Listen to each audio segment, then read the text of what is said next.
Innal hamdalillah nahmaduhu wa nasta'inuhu wa nastaghfiruh wa na'udzu billahi min shururi anfusina wa min sayyiati a'malina may yahdihillahu fala mudilla lahu wa may yudlil fala hadiya lahu wa asyhadu an la ilaha illallah wahdahu la syarika lahu wa asyhadu anna Muhammadan 'abduhu wa rasuluh sallallahu alaihi wa ala alihi wa sahbihi wa sallama tasliman katsira ya ayyuhalladzina amanu taqullaha haqqa tuqatih wa la tamutunna illa wa antum muslimun.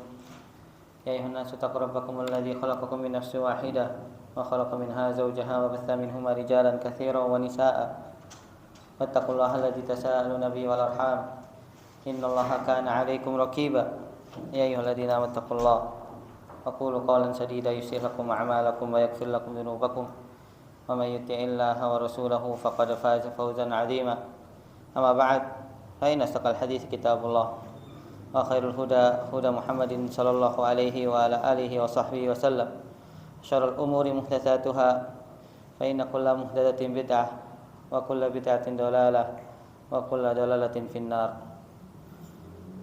Jamaah sekalian mata Allah Subhanahu wa taala, alhamdulillah segala puji bagi Allah Azza wa Jalla atas segala nikmat dan karunia Allah Subhanahu wa taala berikan kepada kita hingga di kesempatan yang bahagia ini Allah Subhanahu wa taala berikan kepada kita nikmat dan juga kesehatan. Yang dengan kesehatan itu kita kembali duduk bersimpuh dalam majlis yang semoga Allah Subhanahu wa taala berkahi ini dalam rangka kita membaca hadis-hadis Nabi sallallahu alaihi wa ala alihi wasallam yang kita ambil dari kitab Al-Adabul Mufrad karangan Al-Imam Al-Bukhari rahimahullahu ta'ala. Pada asalnya kajian malam Jumat diisi oleh Al-Ustaz Abu Affah Musa hafizallahu ta'ala, namun beliau disebutkan sedang melaksanakan umrah. Semoga Allah Subhanahu wa ta'ala memberikan kepada beliau kesehatan dan juga Allah Subhanahu wa ta'ala catatkan sebagai salah satu amalan kebaikan bagi beliau hafizallahu ta'ala. Maka ana nantikan majelis beliau dan kita tetap membaca hadis-hadis, tetapi kita ambil dari kitab Al-Adabul Mufrad yang dikarang oleh Al-Imam Al-Bukhari rahimahullah ta'ala yang berkaitan dengan adab. Pembahasan yang telah lalu kita sudah sampai kepada bab al-muzah atau bab tentang bercanda. Selanjutnya kita akan bahas tentang bab akhlak yang baik, ya, husnul khuluq. Bab yang berkaitan dengan keutamaan memiliki akhlak yang mulia atau akhlak yang terpuji. Namun jemaah sekalian, siapa yang ingin baca? Ada yang bawa kitabnya tak?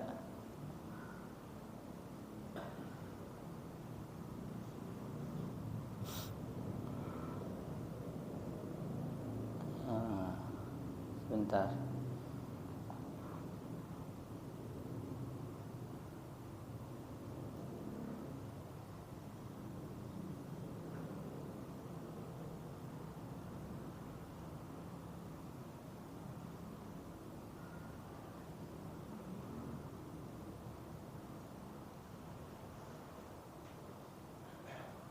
Soalnya hilang di sini jamaah, sebentar.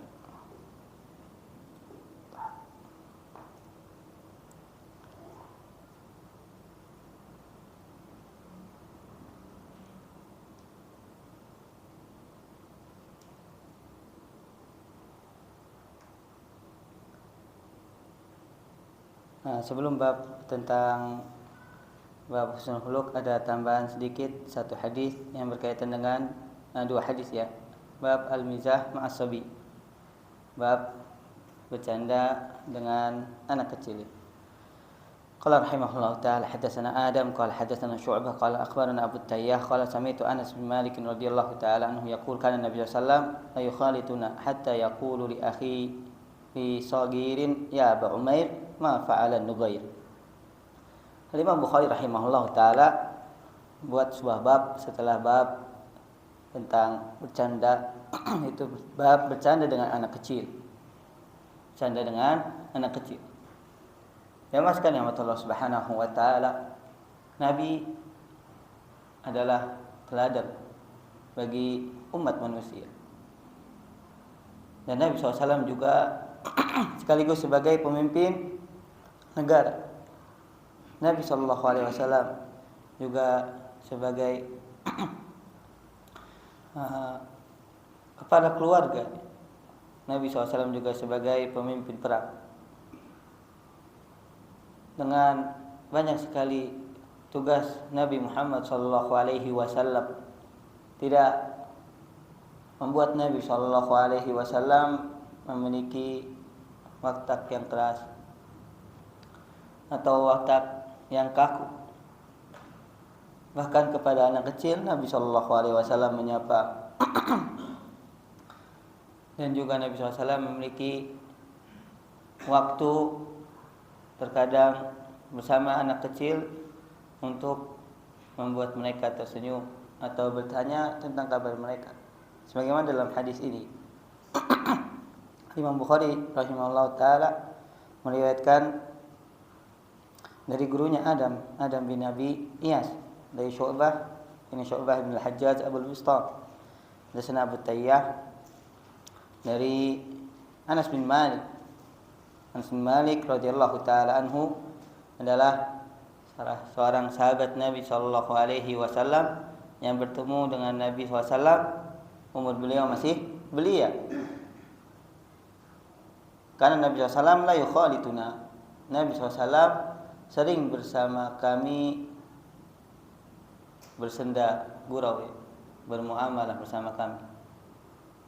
Beliau SAW seorang Nabi, seorang Rasul, seorang pemimpin negara, tapi menyempatkan itu berinteraksi dengan anak kecil, la yukhalituna. Dan saat itu Anas mungkin umurnya sekitar 10 tahun. Hatta yaqulu li ahi, sampai berkata kepada saudaraku yang masih kecil, ya Aba Umair, madza fa'ala Nugair. Wahai Abu Umair, ini kunyah ya yang Nabi SAW berikan. Ma fa'ala Nugair, apa yang dilakukan oleh An-Nugair. Nugair ini adalah isim tasghir dari nagrun, yaitu burung kecil, burung, kalau bahasa kita seperti burung gereja. Jadi saat itu saudaranya Anas sedang bermain dengan burung.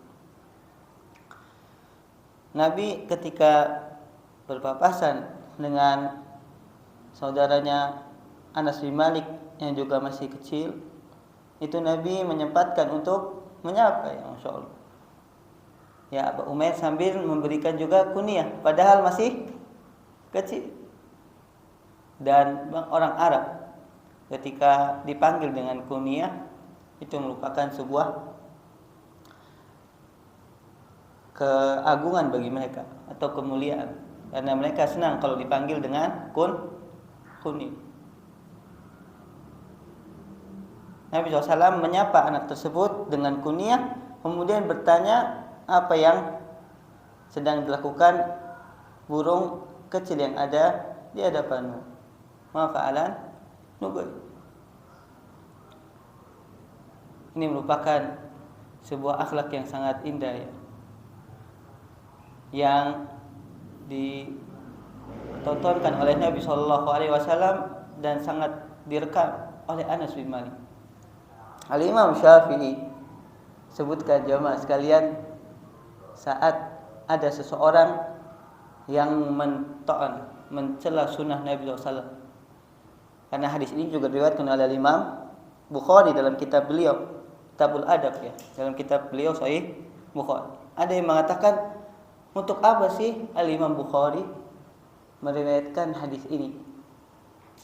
Maka disebutkan Al-Imam Syafi'i semalam suntuk tidak tidur mencari faidah dari hadis ini sampai 100 faidah.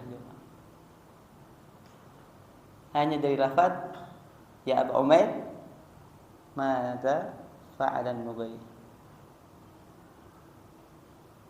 Ya sekalian Allah Subhanahu wa taala. Di antara faedah tentu Masya Allah ya,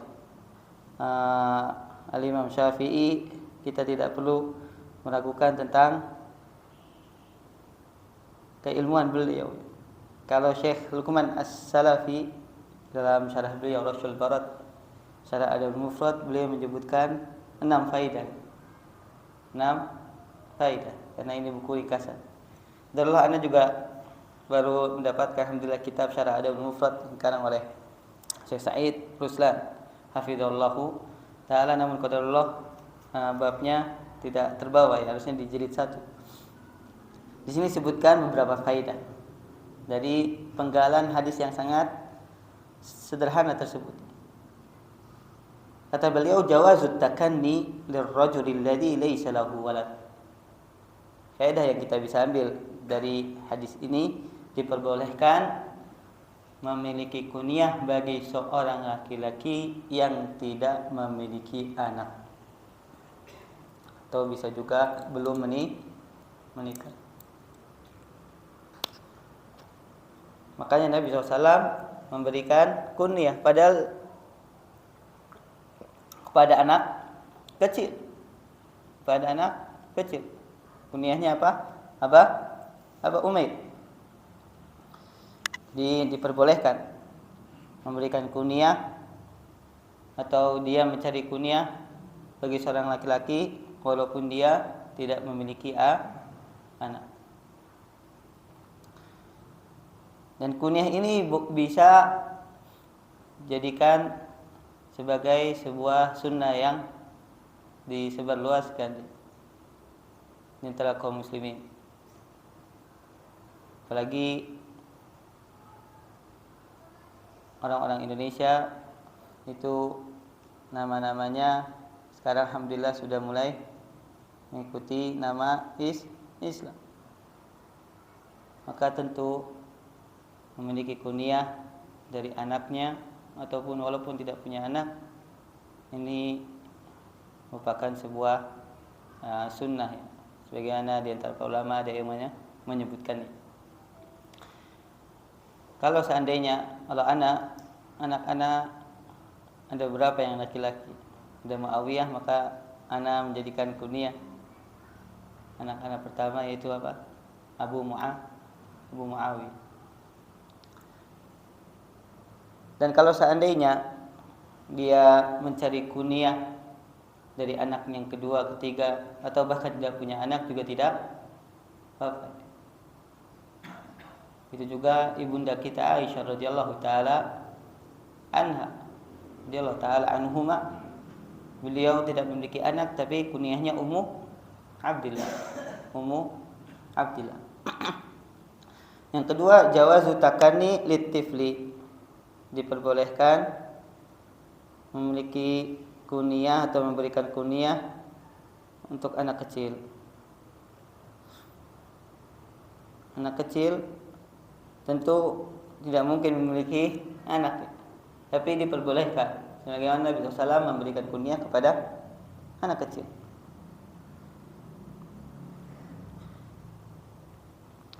Yang ketiga, jawazul muzah fi ma laysa itsman. Yang ketiga, diperbolehkan bersanda gurau fi ma laysa itsman, kalau tidak ada dosa di dalamnya. Bagaimana pernah kita bahas pada bab yang sebelumnya ya. Bercanda diperbolehkan. Seperti Nabi SAW menyapa anak kecil tadi. Ya Abu Umair, wahai Abu Umair, apa yang dilakukan oleh burung kecil itu? Nabi SAW bercanda dengan saudara Anas tadi yang masih kecil. Yang keempat, jawazu la'ab sabi bil usfuri wa tamkinil wali iyyahu min hadza. Yang keempat, di antara faedahnya diperbolehkan seorang anak bermain dengan burung kecil. Karena Nabi SAW tidak mengingkar anak kecil tadi bermain bersama burung. Berarti di sini diperbolehkan. Kalau seandainya itu sesuatu yang dilarang, tentu Nabi SAW akan menegur anak kecil tersebut. Berarti diperbolehkan bagi seorang anak bermain dengan seekor burung. Wa tamkinul wali iyyahu min hadza, dan mempersilahkan bagi orang tuanya untuk membelikannya misalnya burung agar anak kecil tersebut bermain. Ana tambahkan faedahnya jamaah sekalian. Dari hadis ini berkaitan dengan burung, maka burung boleh dijadikan sebagai salah satu peliharaan. Jadi bukan merupakan sebuah kedoliman burung itu di dalam sangkar. Yang merupakan kedoliman adalah ketika burung itu tidak diberi makan atau tidak diberi minum. Nabi SAW tidak melarang anak tersebut main dengan burung tadi. Berarti diperbolehkan memelihara burung dan bukan merupakan bentuk kedoliman. Yang zalim adalah ketika sudah dikurung di kandang tapi tidak diberi minum atau juga tidak diberi makan, itu baru kedoliman.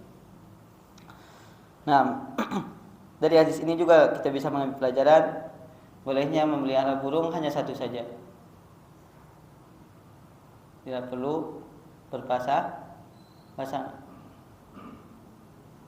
Karena Nabi SAW membolehkan dari Abu Umair bermain dengan satu burung.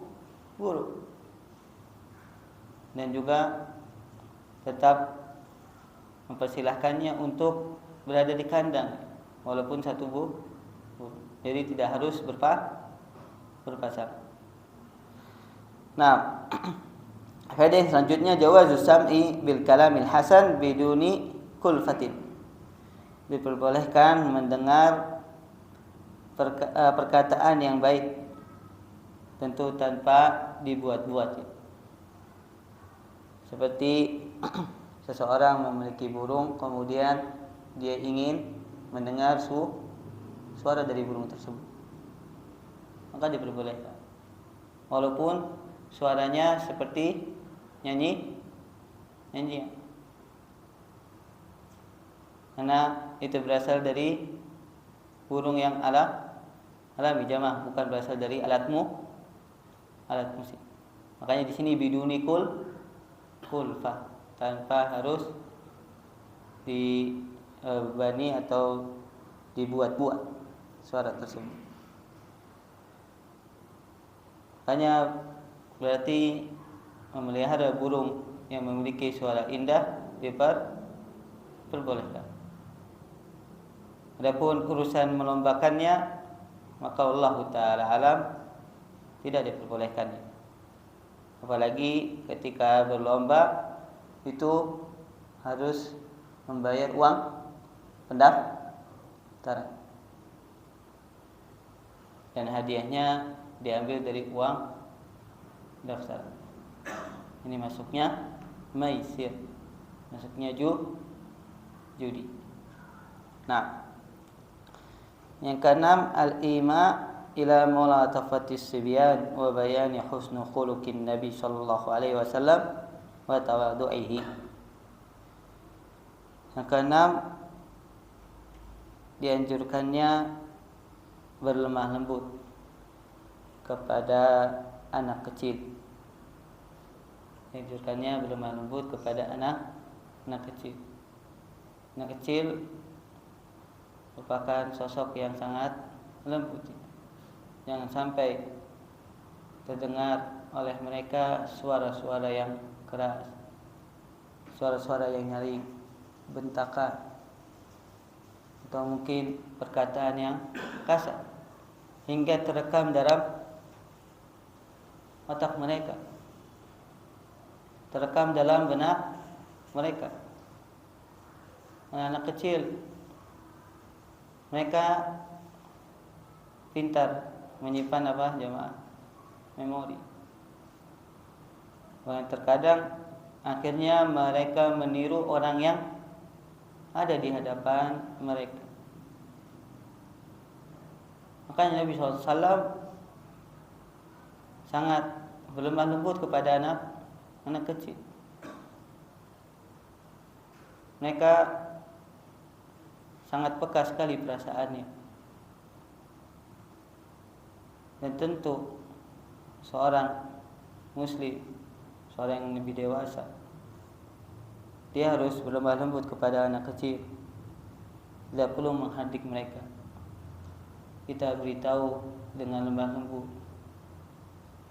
Kalau misalnya mereka melakukan kesalahan, maka kita nasihati dengan kelembutan. Begitu juga ditambah dengan alasan kenapa tidak boleh melakukan hal ini, agar mereka bisa memahami kenapa saya salah dan alasannya. Dari hadis ini juga kita bisa mengambil pelajaran bayanu husnul khuluqin nabi. Tergambarnya akhlak yang baik dari baginda Nabi Muhammad sallallahu alaihi wasallam. Beliau seorang nabi, seorang rasul yang paling mulia di antara seluruh rasul. Beliau juga pemimpin negara. Beliau juga memimpin keluarga.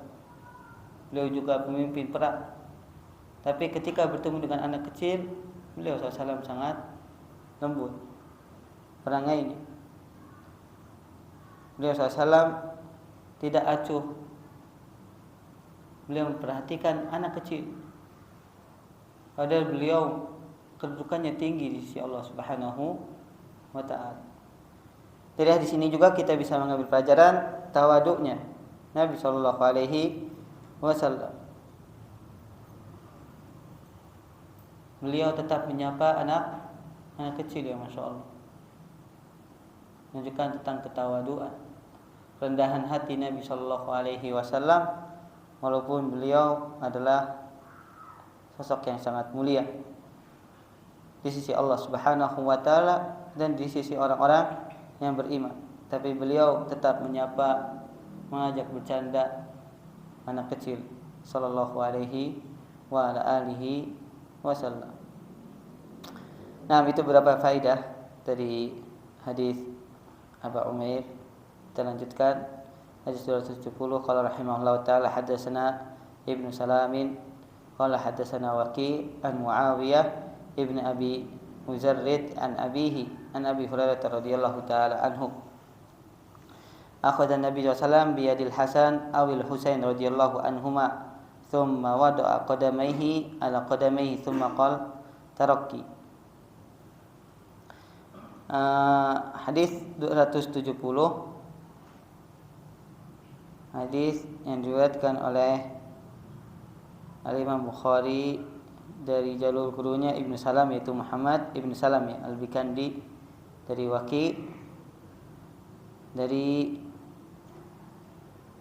Muawiyah bin Abi Muzarrad an abihi, dari ayahnya Abu Muzarrid. Dan kata Syekh Luqman rahimahullahu taala, Abu Muzarrid ini tidak dikenal tentang kredibilitasnya dalam meriwayatkan hadis. Maka Allah taala alam, sanad hadis ini adalah hadis dhaif, ya, hadis yang dhaif.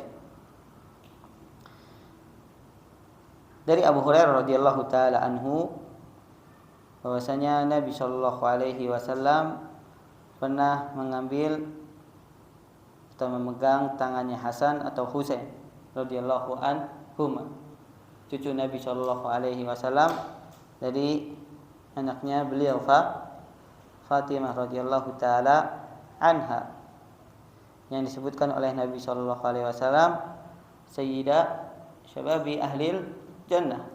Mereka berdua adalah penghulu para pemuda di surga, atau para pemimpin para pemuda di surga.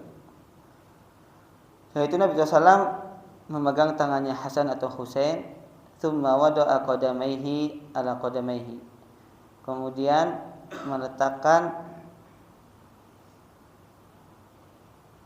kakinya Husain atau Hasan ke atas kakinya Nabi Shallallahu Alaihi Wasallam.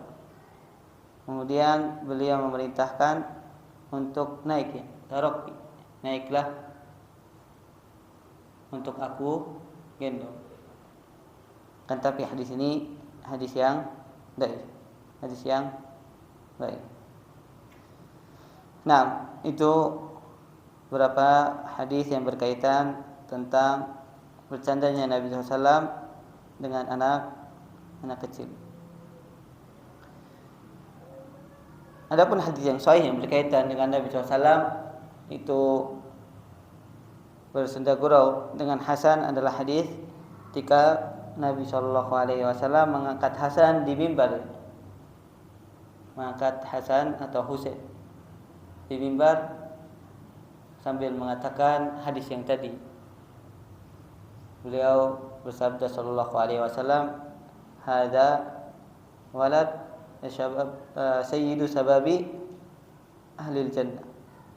Anak ini merupakan pemimpinnya para pemuda di surga. Hadisnya hadis yang sahih. Jadi insyaallah hadis yang sahih tadi mencukupi dari hadis yang dhaif ini yang diriwayatkan oleh Imam Bukhari rahimahullahu taala. Nah, bab yang selanjutnya bab husnul khuluq, bab akhlak yang baik. Imam Bukhari rahimahullahu taala meriwayatkan beberapa hadis yang berkaitan dengan keutamaan memiliki akhlak yang baik. Qala rahimahullahu taala haddatsana Abu Walid qala haddatsana Syu'bah anil Qasim ibni Abi Barzah qala sami'tu Atha al-Qayqarani an Ummi Darda an Abi Darda an Nabi sallallahu alaihi wasallam qala ma min syai'in fil midani azqalu min husnil khuluq. Al-Imam Bukhari rahimahullahu taala meriwayatkan dari gurunya Abu Walid, dari Syu'bah, dari Qasim, dari Atha, dari Ummu Darda. Dari Ummu Darda istri dari Abu Darda ini bukan seorang sahabiyah, tapi seorang tabi'iyah. Dari Abu Darda radhiyallahu taala anhu. Dan Abu Darda itu juga Ummi Darda, dua-duanya adalah orang yang memiliki ilmu. Suami dan istri, Masya Allah, semuanya memiliki ilmu. Mereka saling belajar. Terkadang Abu Darda mengambil riwayat dari Ummu Darda, dan terkadang sang istri mengambil riwayat dari suami Abu Darda. Dan jamaah sekalian, alangkah langkahnya sekarang seorang wanita yang memiliki ilmu. Semoga Allah Subhanahu wa taala memperbanyak seperti Ummu Darda radhiyallahu taala rahimahullah. Ummu Darda rahimahullah. Dan Abu Darda radhiyallahu taala anhu itu sangat menyayangi istrinya, ya. Banyak sekali wasiat yang diberikan Abu Darda kepada istrinya. Di antaranya beliau pernah mengatakan kepada istrinya, "Wahai istriku, kalau seandainya engkau sedang marah, maka aku akan membuat ridho engkau. Dan kalau seandainya aku sedang marah, engkaulah yang membuat aku ridho. Dan itu yang akan mengekalkan pernikahan." Jamaah sekalian yang Allah Subhanahu wa taala, kalau suami sedang marah, atau istri sedang marah, kemudian dibalas dengan marah, maka yang terjadi adalah apa? Pertengkaran yang semakin dahsyat. Maka hendaknya salah seorang dari pasangan ketika sedang marah, yang lain apa? Yang lain diam, atau dia berusaha menenangkan. Bukan satu marah, yang satu lagi tambah marah. Akhirnya terjadi pertengkaran yang dahsyat. Bahkan bisa keluar ucapan perceraian. Dari Nabi SAW kata Abu Darda, qala ma min syai'in, Nabi SAW bersabda, ma min syai'in fil mizan, tidak ada sesuatu yang ditimbang di mizan yang lebih berat, athqalu min husnil khuluq, yang lebih berat dari akhlak yang baik. Hadis ini merupakan hadis yang mulia, hadis yang sangat agung tentang kedudukan akhlak yang baik di dalam agama kita. Nabi SAW mengatakan tidak ada sesuatu yang lebih berat di dalam timbangan kebaikan seseorang daripada akhlak yang baik. Syaikhul Tahir hafizallahu taala dalam mensyarah hadis ini kata beliau, jika seseorang tidak memiliki kedudukan di mata manusia, tidak memiliki harta, tidak memiliki jabatan, tidak memiliki wajah yang rupawan, maka hendaknya dia memiliki akhlak yang baik. Maka itu yang akan membuat dia disenangi oleh manusia, dan Allah Subhanahu wa taala akan tinggikan derajatnya di mana? Di surga. Siapa yang memiliki akhlak yang baik, maka timbangan amal kebaikannya akan berat di sisi Allah Subhanahu wa taala. Dari hadis ini juga kita bisa mengambil pelajaran bahwasanya di antara akidah Ahlussunnah wal Jamaah adalah bahwa Allah Subhanahu wa taala akan menimbang amalan hamba-hambanya, sebagaimana di dalam surat Al-Qari'ah. Allah Subhanahu wa taala firman apa? Faman thaqulat mawazinuhu fahuwa fi 'aisyatir radiyah wa amma man khaffat mawazinuhu fa ummuhu hawi. Siapa yang berat timbangan kebaikan, maka berada di dalam kehidupan yang diridhoi. Berarti timbangan merupakan sebuah akidah yang harus diyakini oleh setiap muslim, bahwa Allah Subhanahu wa taala akan menimbang seluruh amalan. Dari hadis ini juga kita bisa mengambil pelajaran bahwasanya di antara yang ditimbang adalah amalan hamba. Jadi para ulama menyebutkan ada 3 yang akan ditimbang. Yang pertama, jasadnya seorang hamba. Yang kedua, amalannya. Dan yang ketiga yang akan ditimbang juga adalah catatan kebaikan dan catatan keburukan. Yang semuanya berdasarkan hadis yang sahih insyaallah. Sudah masuk waktu Isya atau belum ya? Adapun hadis ini menunjukkan tentang ditimbangnya amalan seorang hamba, yaitu akhlak yang baik. Semoga Allah Subhanahu wa taala memberikan kepada kita akhlak yang baik.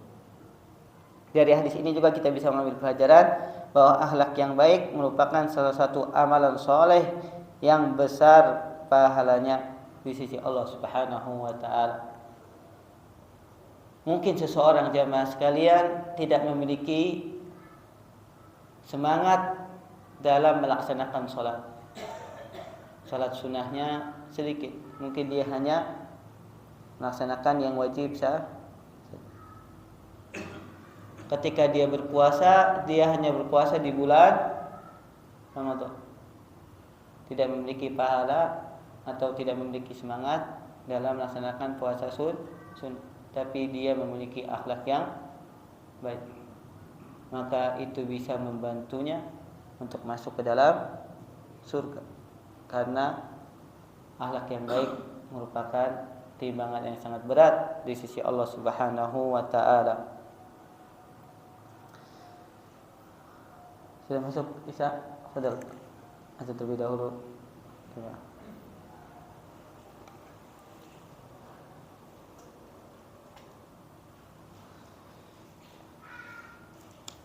Ya sekalian, Allah Subhanahu wa taala sebutkan dalam hadis Nabi SAW pernah bersabda, innal mu'min la yudriku bi husni khuluqihi darajatu as-sha'imil qa'im. Sungguhnya seorang yang beriman, dia akan sampai kepada derajat orang yang banyak salatnya dan banyak siyam, banyak puasanya, disebabkan akhlak yang baik yang dia miliki. Allah Subhanahu wa taala akan mengangkat derajat seorang yang memiliki akhlak yang baik kepada derajat orang-orang yang banyak salatnya dan banyak puasanya. Jamaah sekalian yang Allah Subhanahu wa taala, Abdullah ibn Mubarak rahimahullah taala pernah memberikan istilah atau pengertian dari husnul khuluq. Kata beliau, husnul khuluq adalah bazul ma'ruf,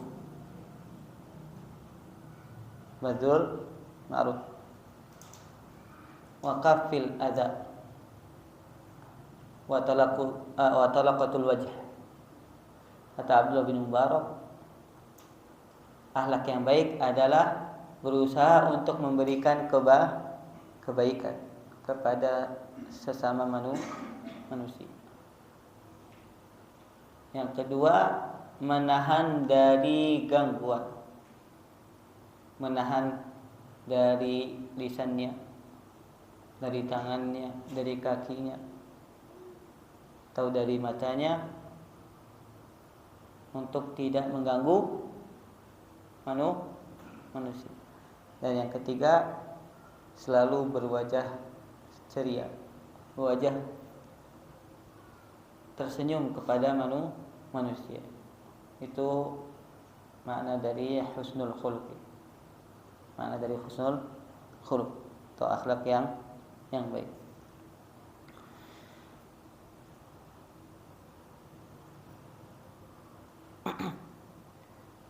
Kemudian hadis yang selanjutnya, qala al-Imam Bukhari rahimahullahu taala, haddatsana Muhammad bin Katsir qala hadatsana Sufyan al-Amash an Abi Wa'il an Masruq an Abdullah bin Amr radhiyallahu taala anhuma qala lam yakun Nabi sallallahu alaihi wasallam fahishan wala mutafahhisha wa kana yaqul hiyarukum ahasinukum akhlaqa. Hadis ini juga diriwayatkan oleh Imam Bukhari dalam kitab sahihnya.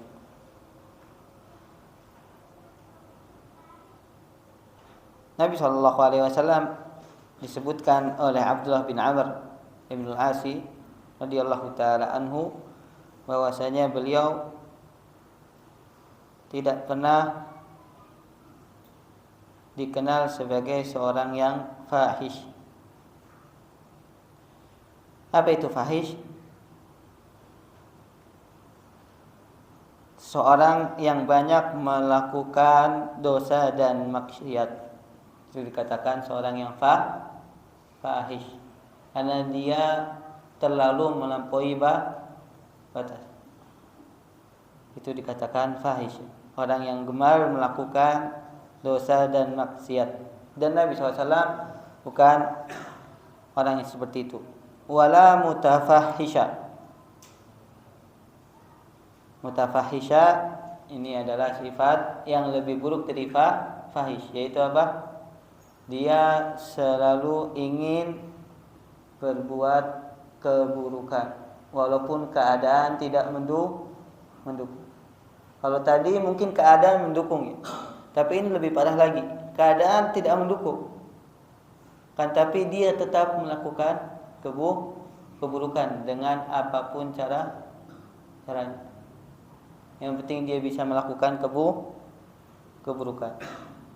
Karena memang sifatnya yang buruk ya, Allah musta'an. Dan Nabi SAW tidak pernah disifati dengan dua hal tadi, fahish wala mutafahisha. Beliau memiliki akhlak yang baik, tidak pernah berbuat maksiat dan dosa, begitu juga tidak pernah mengganggu manusia. Kemudian disebutkan juga Nabi SAW bersabda, khiyarukum ahasinukum akhlaqo. Yang terbaik di antara kalian adalah yang paling baik akhlaknya. Dari hadis ini kita bisa mengambil pelajaran bayanu anna Nabi SAW kana yatahashal kalimat an-nabiyah wal ibaratil fahisyah qasdan aw min ghairi qasdin. Nabi SAW ketika berbicara berusaha memilih perkataan yang tidak berkaitan dengan sara. Kalau dalam bahasa kita sara ya, kaitan dengan perkataan yang buruk atau berhubungan dengan perkataan-perkataan yang mengarah kepada perkataan yang menjurus kepada syahwat misalnya. Nabi SAW menjaga bahasa. Dari hadis ini juga kita bisa mengambil pelajaran di dalam agama kita, orang yang terbaik jamaah sekalian adalah orang yang memiliki akhlak yang baik. Bukan orang yang terbaik di antara kita adalah orang yang memiliki harta yang banyak, atau memiliki rumah yang mewah, atau memiliki jabatan yang tinggi. Kata Nabi SAW, orang yang terbaik di antara kita adalah orang yang memiliki akhlak yang baik. Dan semua orang memiliki kesempatan. Inilah keadilan Islam jamaah. Semua orang memiliki akhlak yang baik ketika dia ingin berusaha memiliki. Entah dia seorang yang kaya atau seorang yang miskin. Kalau dia memiliki akhlak yang baik, maka itulah orang yang terbaik di sisi Allah Subhanahu wa taala dan Rasulnya. Dan itu sangat berbeda dengan penilaian kebanyakan manusia. Manusia melihat kebaikan atau melihat kedudukan seseorang dari apa jemaah biasanya? Hartanya atau jabatan. Kalau memiliki harta, masya Allah, banyak orang yang datang, benar ya? Banyak orang yang mengerubungi, benar gak? Atau dia orang yang terkenal. Apalagi sekarang masya Allah mudah sekali menjadi orang yang terkenal di media sosial. Ternyata di sisi Allah Subhanahu wa taala orang yang terbaik adalah orang yang memiliki akhlak yang paling baik. Nah, hadis yang selanjutnya sini belum lagi lama. Masih ada ya. Qala Imam Bukhari rahimahullahu taala, hadatsana Abdullah bin Shalih qala hadatsana Laits qala hadatsana Yazid bin Al-Had an Amr bin Shu'aib an abihi an jaddihi annahu sami'a an-nabiy sallallahu alaihi wasallam yaqul ukhbirukum bi ahabbikum ilayya wa aqrabukum minni majlisan yaumal qiyamah fasaqatal qaum fa'adaha marratayn aw thalatha qala al-qaum na'am ya Rasulullah qala ahsanukum khuluqa. Imam Bukhari rahimahullah ta'ala meriwayatkan dari gurunya Abdullah bin Shalih, dari Laits ibn Sa'ad, dari Yazid ibn Al-Had, dari Amr bin Shu'aib an abihi an jaddihi. Jadi ini periwayatan cucu, kemudian dari ayah, kemudian dari kakek. Kakeknya siapa? Abdullah bin Amr bin Al-As radhiyallahu ta'ala anhu. Bahwasanya Nabi SAW pernah bersabda, ukhbirukum bi ahabbikum ilayya wa aqrabukum minni majlisan yaumal qiyamah. Aku akan kabarkan orang yang paling aku cintai dan orang yang paling dekat denganku majlisnya nanti di hari kiamat. Maka para sahabat saat itu diam. Maka Nabi SAW mengulanginya 2 kali atau 3 kali. Maka para sahabat akhirnya menjawab, "Na'am ya Rasulullah." "Ya, ya Rasulullah." Maka jawaban Nabi SAW, orang yang paling dicintaiku nanti di hari kiamat dan yang paling dekat majlisnya nanti di surga adalah ahsanukum khuluqa, yang paling bagus, yang paling baik akhlaknya. Dan hadisnya hadis yang hasan karena periwayatan Amr bin Shu'aib an abihi an jaddihi ini termasuk hadis yang hasan ya insyaallah ta'ala. Siapa yang ingin dekat majlisnya dengan Nabi sallallahu alaihi wasallam, maka hendaknya dia memiliki akhlak yang baik. Dari hadis ini kita bisa mengambil pelajaran kabar gembira bagi mereka yang belum pernah melihat Nabi Muhammad SAW, yang belum pernah berdekatan dengan baginda Nabi Muhammad SAW. Siapa yang tidak ingin berdekatan dengan Nabi yang mulia,